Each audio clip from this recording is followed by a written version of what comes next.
afternoon. My name is Victoria Garcia, and I'll be the social worker assisting you today. Before we start, can I ask you a few routine questions? Sure. Okay, what's your name? Rosemary Smith, And your date of birth? January the 12th, 1995. Okay, and looking at your chart, I did see that you recently had a baby. When was that baby born? August the 6th, 2020. Alright, okay. I just asked you those questions to make sure that I was in the right room. We do have a lot of patients, and I want to make sure I'm seeing the right one, okay? Okay. So basically, what happens is I'm going to go ahead and I'm going to introduce myself. I already gave you my name and that I'm the social worker here in the clinic. But what I'm also going to do is I'm going to give you a little bit more insight as to what I do and my purpose in this setting. Okay? Okay, so I'm the social worker here.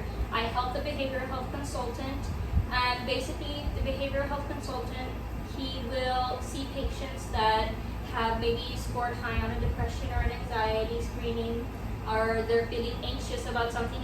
He's just someone that you would be able to speak to if you were feeling anxious or depressed. Or we want to make sure that your mental health needs are met just as much as your physical health needs are. Okay?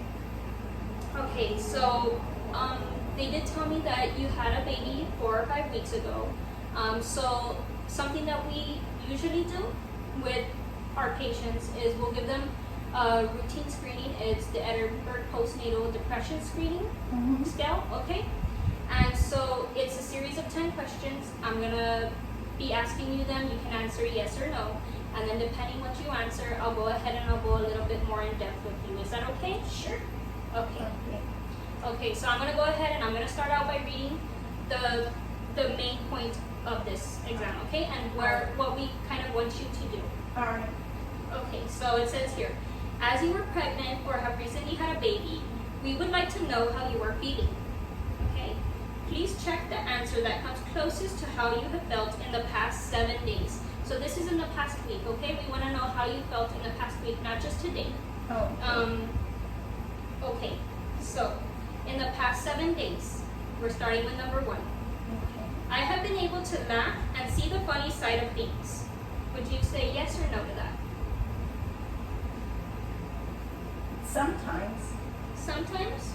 Okay, so based on your answer, would you say it's not so much now that you've had the baby, or is it as much as you always could?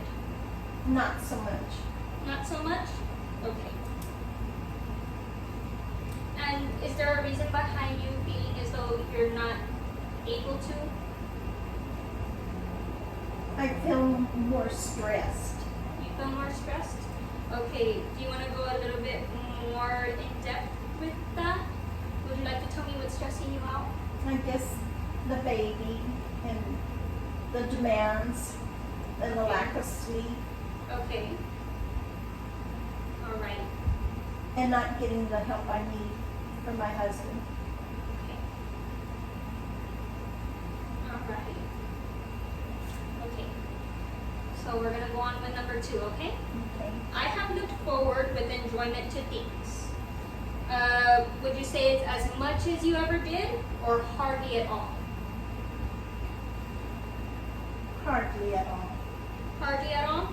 Okay, when you say hardly at all, is it just you don't find enjoyment in things at all, or is it just less than you used to?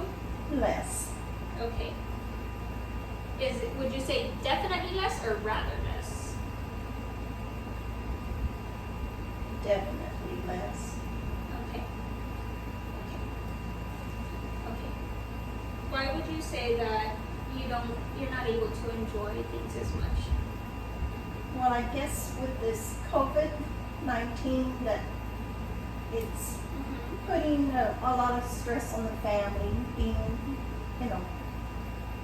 worried about catching it, and I'm scared about my child and myself Okay. I understand and those anybody concerns. coming close. So I really can't go to anywhere, to parties or gatherings or out like we used to. Yes, I understand that completely. Okay. So for number 3, I I have blamed myself unnecessarily when things went wrong. Would you say yes or no that you usually blame yourself when things go wrong? No, I don't. Okay. Would you say not very often or never? Not very often. Okay. Number 4. I have been anxious or worried for no good reason. Would you feel that you've been more anxious or worried lately? Yes, but I think it's a good reason since the COVID-19 and everything. Okay.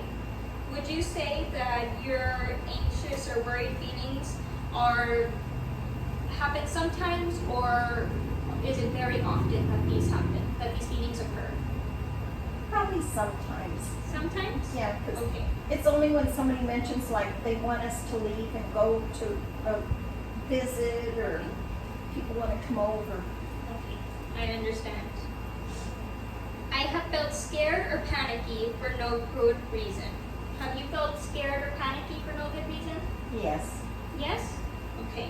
Would you say quite a lot or sometimes? sometimes. Sometimes? Okay. And why would you say that you feel panicky or scared for no good reason? I don't know, it just happens. Just happens? I'll just be sitting there and all of a sudden get nervous. Okay, that's fine. We all have feelings. It happens to everyone. Okay? Okay, now number 6. Things have been getting on top of me. Would you say that you feel as though things have been getting on top of you? Yes. Yes? Okay. I feel like I can accomplish a lot. Like you can accomplish a lot. Would you say this happens most of the time or sometimes?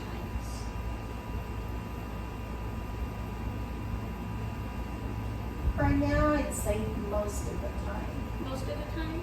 Okay. And would you like to tell me what it is that you're having trouble getting on top of or staying on top of? Not being able to keep up with the house and the laundry and the dishes and with taking care of the baby and the cooking and cleaning, it's just not possible.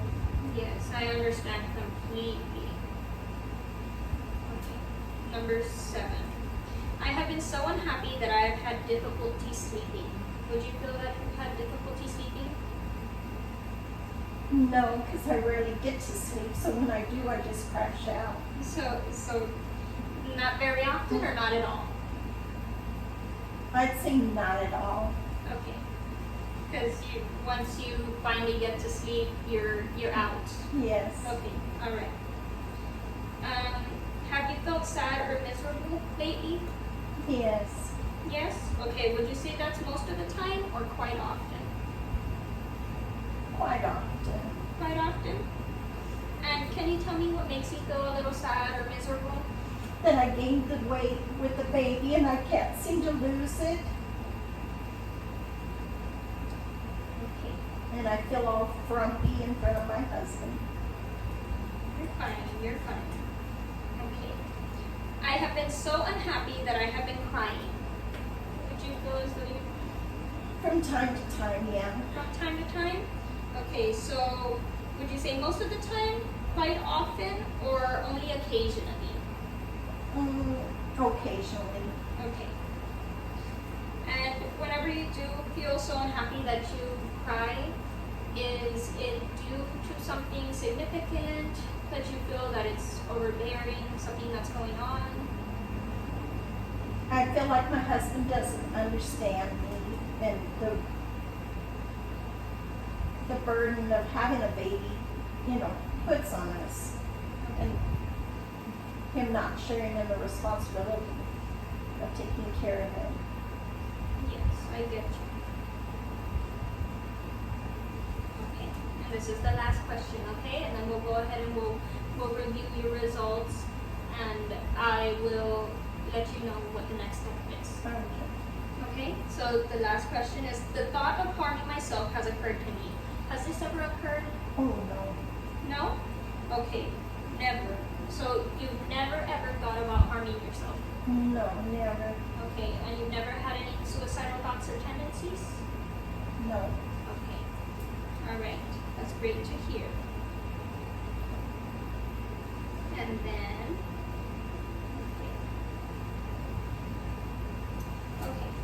So based off of your assessment, I would say that it would be nice if I could refer you to our behavioral health consultant that we have. You did mention quite a few things that I believe if you speak to him, it might help. Okay, because he's able to not only speak to you and give you some self-help treatments, he'll be able to teach you techniques that you can use. So that way, whenever it does start to feel like your feelings are overwhelming and you just want to break down and cry, he will teach you some techniques that can help you. So that way you can get a hold of yourself and just make yourself feel better, okay? Okay. So his name is Dr. Parker, and I will send you his information, or I will give it to you right after our meeting, whichever you prefer. We will also set you up with that appointment as soon as possible, because I believe it's important. So that way you can talk about the things that are going on. Okay? Does that sound good? Yes, it does. Okay, and another thing that they had informed me about was that you also need to go ahead and get some health insurance because you're interested in a form of birth control. Yes. Okay. Well, I'm sorry that I have to ask this, but I do. Are you a U.S. citizen? Yes, ma'am. Okay. Okay. So now that I know this, what was your previous insurance that you had? Was it Medicaid for pregnant women?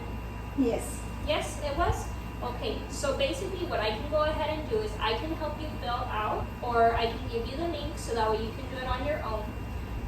It's a Texas Women Health Program that is offered by the state. It's on the same website, and basically what that will do is it will help you get help for a year. It lasts a whole year, and it'll cover your women's checkup, and it will also provide birth control for you. They'll pay for your birth control, so you shouldn't have to worry about that. Oh. Okay? Okay. Does that sound fine? Yes, it sounds good. Okay.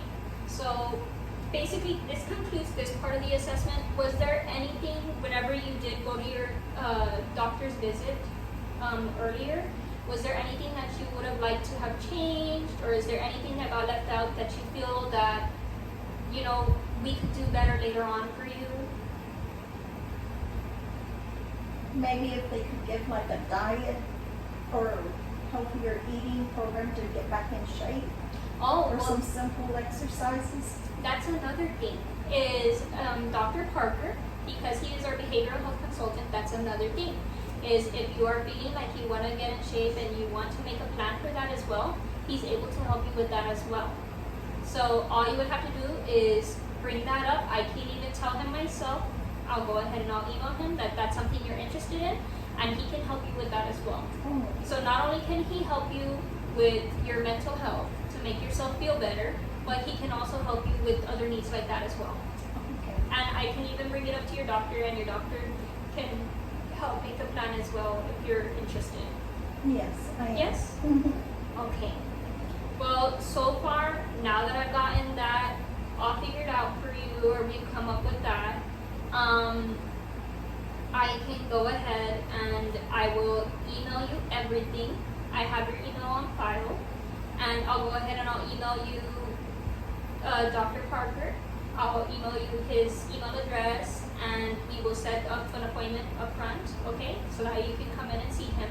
Okay. What we'll also do is we will go ahead and we'll speak to your doctor about that health plan, and so that her and Dr. Parker can work together on that, okay?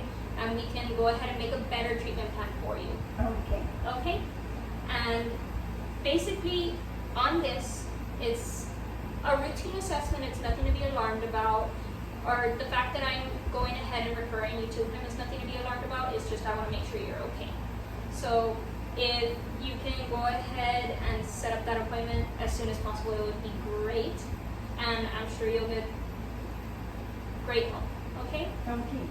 And I'm pretty sure this is completely the interview. I mean, that was all that I really had to do. But if there are any other concerns that you have, please feel free to let me know. You will have my email address, and you can always call here at the clinic, and I will be available 8 to 5 every day, Monday through Friday, okay? Okay. Okay. Well, thank you so much for coming in. I appreciate getting to speak to you, and I'm so happy that you made it here, especially with everything that you said you have going on, okay? Okay. Okay. Thank you. Thank you so much. Thank you too, ma'am.